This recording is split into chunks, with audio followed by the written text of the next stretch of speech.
Good morning, everybody. Did want to get you an update on a couple of different things. Number one, things are still relatively quiet in and around the Bryan College Station area, but that is not the case for everybody. A flash flood emergency continues until 8:15 a.m. for all these counties that you see shaded in maroon, so most of the Brazos Valley.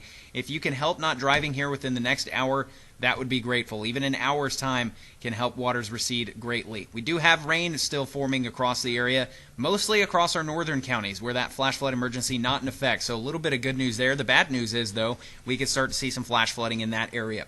Heaviest right now is right around the Franklin area over towards Bremond into northern Robertson County.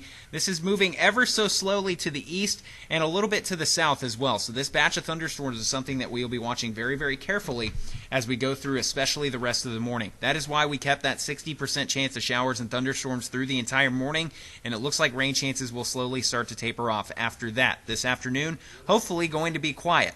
Here's a look at the PinPoint forecast. That batch of thunderstorms that you see moving south of Bryan College Station around the Huntsville area is that same batch that we were just looking at on the PinPoint radar. So it has overestimated that south and eastward extent of that batch of thunderstorms, so that is some good news there.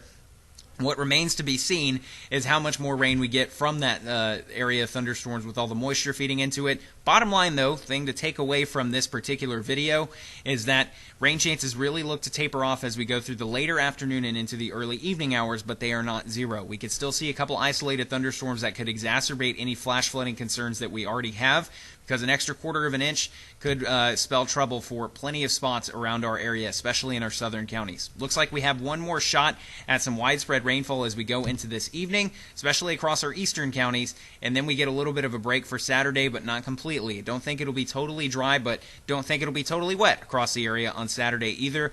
Saturday is probably the best chance we have of rain throughout the entire weekend of Memorial Day, and then maybe again into our Sunday morning.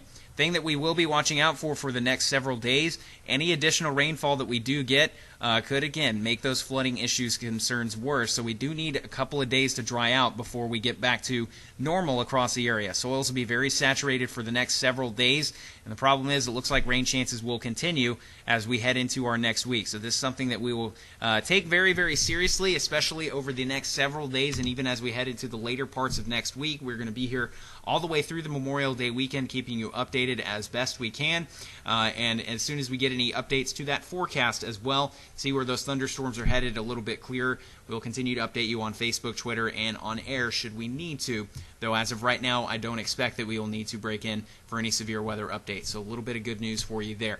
Hope everybody stays safe. If you are traveling here for this holiday weekend, just be careful out there, and we want you to make it back to the Brazos Valley in one piece. And again, just continue to watch the forecast here. We'll have it updated up to date for you on social media and kbtx.com all the way through the weekend, and as long as we'll need to.